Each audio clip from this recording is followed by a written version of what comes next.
Alguns livros ensinam sobre história, outros sobre filosofia, mas o meu tipo favorito de livro é aquele que nos ensina sobre o comportamento humano. Eles nos ajudam a compreender as pessoas, enxergar melhor uma situação, e isso traz muitos benefícios nas nossas relações do dia a dia, evitando aquele desgaste totalmente desnecessário.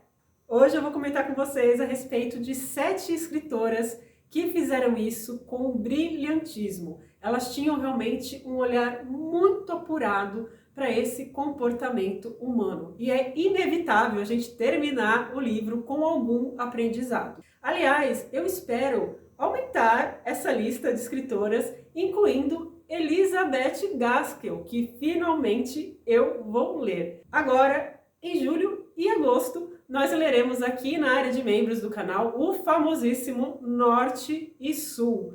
Um livro que, ao que parece, vai abordar ali os conflitos de classes sociais, os nossos preconceitos. Então, eu estou muito animada para essa leitura. E se você quiser participar com a gente, é só clicar no botão Seja Membro na categoria Leitura Conjunta. E aí você vai participar das nossas discussões e assistir aos vídeos que eu gravo para cada meta de leitura.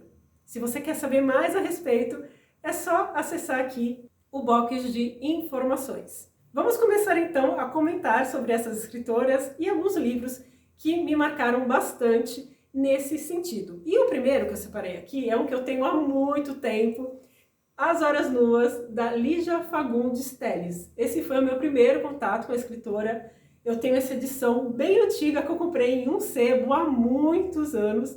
E aqui a gente vai conhecer a história da Rosa Ambrosio. Como o título mostra, né, As Horas Nuas, a gente já tem aquela noção de que algo vai ser revelado, completamente exposto. Então a gente vai ver o impacto do nosso envelhecimento, o processo de rejeição, como que a gente lida com as nossas memórias, e tudo isso com uma narrativa diferente, porque um dos narradores desse livro é um gato. E ele tem um olhar totalmente diferente para o que acontece ali nesse apartamento. Então é um livro com uma estrutura fragmentada, mais psicológica, que vai contribuir exatamente para a gente apurar esse olhar para o outro, para enxergar melhor as suas vulnerabilidades e entender o que algumas memórias geram na gente, né? Uma espécie de gatilho emocional, porque esse livro, ele traz um fluxo de consciência, então a gente está acompanhando o pensamento, de forma que o que é narrado aqui não é linear. Então, quando a gente começa a ler um livro assim desse tipo, pode gerar sim um desconforto, alguma confusão, mas é só a gente pensar que funciona exatamente como o nosso pensamento. Dependendo do gatilho que acontece, de algo que você vê, você muda o teu pensamento completamente. Você sai de uma situação e revisita uma memória muito antiga, por exemplo. Então é assim que você precisa ler As Horas Nuas, da Lígia Fagundes Telles. Bom, eu posso falar então que esse livro foi mais analítico, vamos falar assim. Agora eu vou mencionar um livro que se destaca pela observação do personagem e a compreensão realmente das pessoas de forma mais introspectiva. Eu estou falando do livro A Casa dos Espíritos, da Isabel Allende, e especificamente de uma personagem chamada Clara. Nesse livro a gente vai acompanhar algumas gerações de uma família, mas a Clara é o personagem que você percebe que tem um forte aspecto de empatia. Ela também é uma clarividente, a gente sabe que esse livro vai trazer aquele realismo mágico, mas o que eu quero trazer aqui para esse vídeo é o aspecto desse olhar da Clara para o mundo e lembrar também que ela passa 9 anos sem falar. Então veja só como ela ficou para dentro, fechada, só observando. E aí, anos depois, a gente vai ver que a relação dela com as pessoas é muito especial, que ela consegue olhar o outro e enxergar muito mais do que o aparente. Isso porque no período que ela estava completamente muda, ela não se comunicava, ela fazia anotações.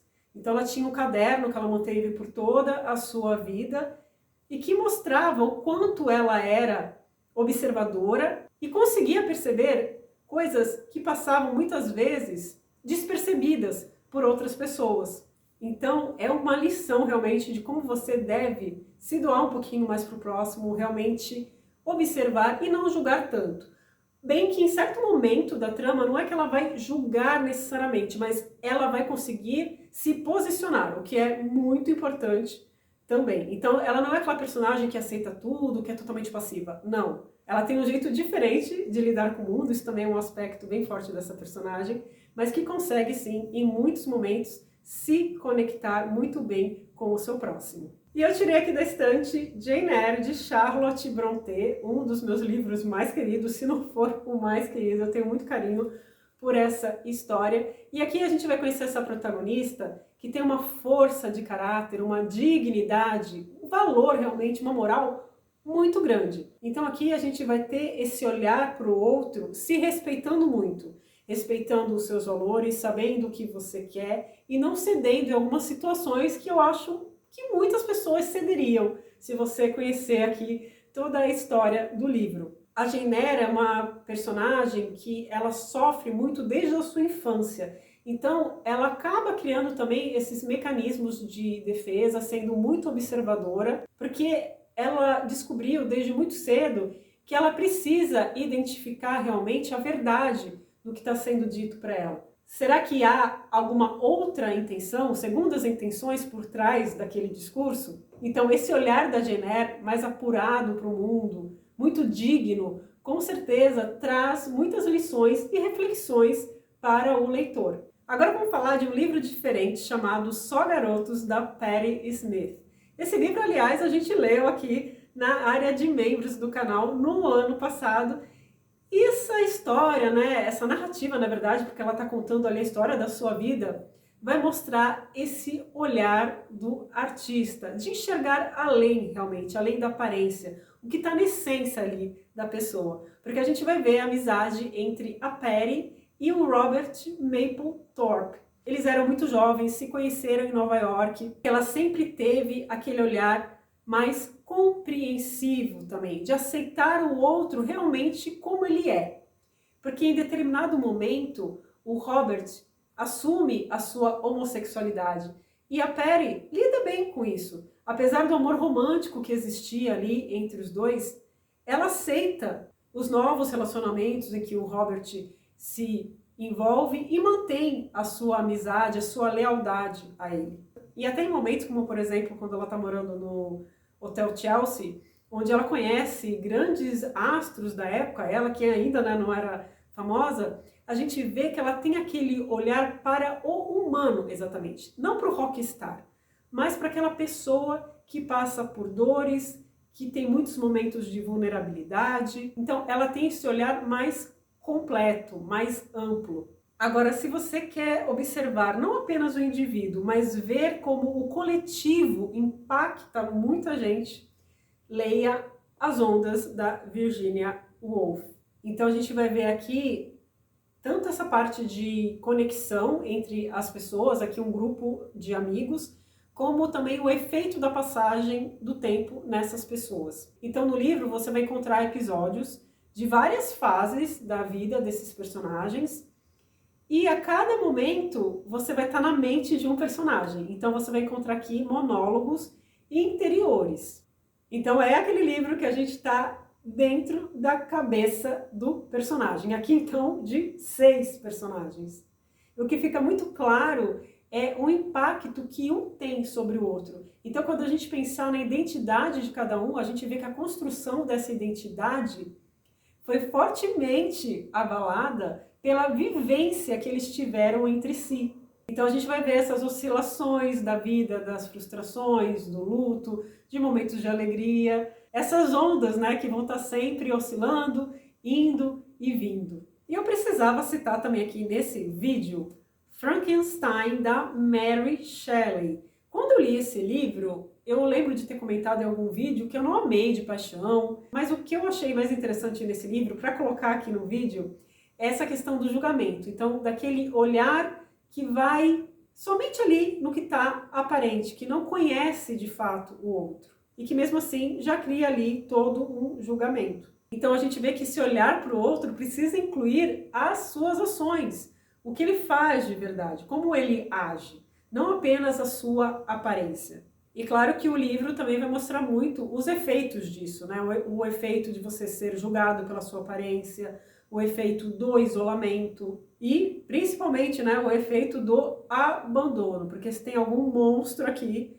é o Dr. Frankenstein, não a criatura criada por ele e abandonada. E um livro que também vai mostrar os efeitos dessa rejeição social é esse aqui, O Olho Mais Azul, da Toni Morrison. A gente vê o quanto o nosso olhar para o outro pode prejudicar, acabar realmente com a vida de uma pessoa. Aqui a personagem principal, a Pecola, é uma menina, uma criança negra que sofre muito, não só racismo, esse livro não fala apenas sobre racismo. Então até as outras crianças negras também zombam, maltratam muito essa menina.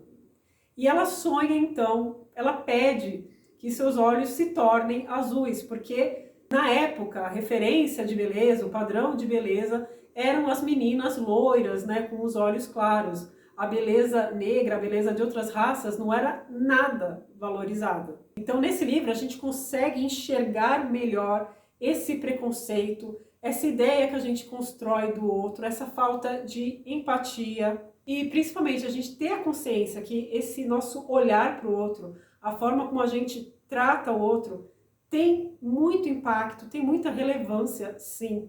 Essa foi então a seleção de livros e escritoras que eu fiz, que me impactaram muito, fizeram com que eu mudasse o meu olhar para o outro, repensasse muita coisa. E eu queria que você colocasse então aqui nos comentários um livro, uma escritora que fez com que você repensasse o seu olhar para o outro. Quero agradecer, como eu sempre faço, aos membros do canal por participarem das leituras conjuntas, me apoiarem, a você também que compra pelos meus links da Amazon, isso é muito importante para a manutenção aqui do canal. E eu espero você num próximo vídeo. Até lá, tchau, tchau!